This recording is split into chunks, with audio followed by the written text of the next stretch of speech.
देश के लिए जान देने वाले अमर शहीद चंद्रशेखर आजाद, लेकिन उनकी याद में बने पार्क की हालत देखकर हर देशभक्त का सिर झुक जाएगा।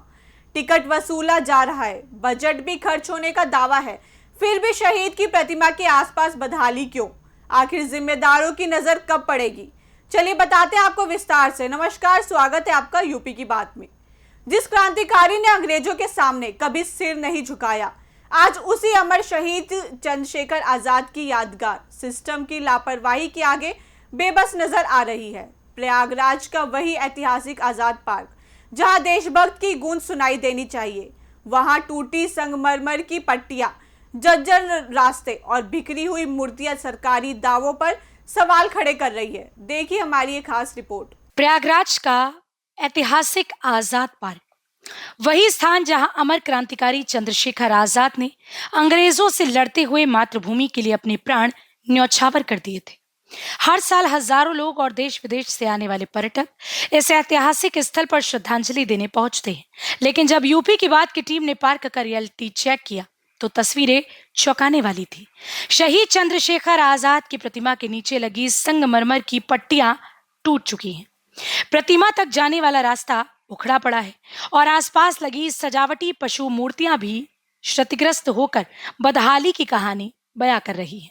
ये स्थिति कोई 1-2 दिन की नहीं, बल्कि पिछले करीब 1 साल से बनी है, लेकिन जिम्मेदार विभाग की नजर शायद अब तक वहां नहीं पहुंची। मूर्ति के आसपास का जो एरिया है, इसमें कुछ पत्थर क्षतिग्रस्त हो गए हैं। इसके लिए हम लोगों ने एस्टिमेट बनवाया है और इसका अब जो जल्दी ही इसका जो है, चूँकि इस समय जो काम शुरू हो गया है पार्क में, और इस समय विक्टोरिया मेमोरियल और इसका सौंदर्यीकरण कार्य हो रहा है। इसके अलावा कल वृक्ष सौंदर्यीकरण काम हो रहा है, उसमें ये कार्य भी शामिल है। इसका पूरा जीर्णोद्धार करा जाएगा इसी दिया। सर, पिछले 1 साल से पहले से वो पत्थर रास्ते क्षतिग्रस्त हुए हैं, और क्या सरकार इस पर कोई अनुदान या जो सौंदर्यीकरण के लिए क्या सरकार द्वारा कुछ दिया नहीं जाता? चूँकि सरकार की स्कीम में अंदर ये शामिल था, ये सरकार की स्कीम थी, उसके अंतर्गत ये कार्य शामिल था, इसलिए इसका कार्य मतलब जो अभी प्रारंभ करा दिया गया था और इसमें जल्दी ही इसका जो जीर्णोद्धार होगा सही हो जाएगा। अच्छा सर, सौंदर्यीकरण के लिए सरकार का क्या अनुदान आता है एक वर्ष के लिए? अनुदान नहीं देती सरकार। इसका पार्क का रखरखाव के लिए जो बजट मिलता है उसमें सारे काम शामिल होते हैं। इसमें पूरे पार्क की साफ सफाई है,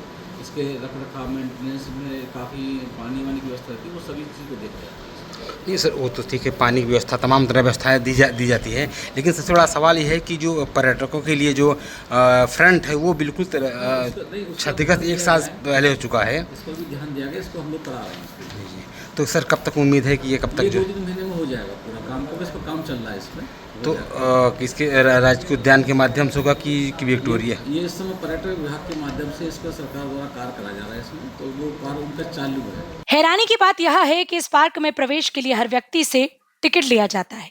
सरकार भी समय समय पर पार्क के रखरखाव और सौंदर्यीकरण के लिए बजट जारी करने का दावा करती है। इसके बावजूद जमीन पर हालात बिल्कुल अलग दिखाई देते हैं। स्थानीय लोगों का कहना है कि कई बार शिकायतें की गई, लेकिन सिर्फ आश्वासन मिले, काम नहीं हुआ।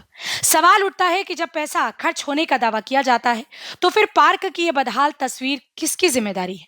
क्या सौंदर्यीकरण सिर्फ फाइलों तक सीमित है? मामले को लेकर जब यूपी की बात की टीम ने राजकीय उद्यान विभाग के अधीक्षक जगदीश कुमार से जवाब मांगा, तो उन्होंने माना कि पार्क में कुछ कमियां हैं और जल्द ही उन्हें दुरुस्त कराया जाएगा। लेकिन बड़ा सवाल यही है कि आखिर 1 साल तक जिम्मेदार विभाग की नजर इन टूटे पत्थरों और जर्जर रास्तों पर क्यों नहीं गई? अगर मीडिया मौके पर नहीं पहुंचती तो क्या ये मरम्मत भी टलती रहती?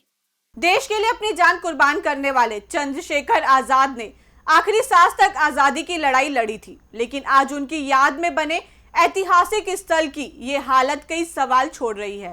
क्या शहीदों का सम्मान सिर्फ जयंती और पुण्यतिथि तक सीमित रहेगा?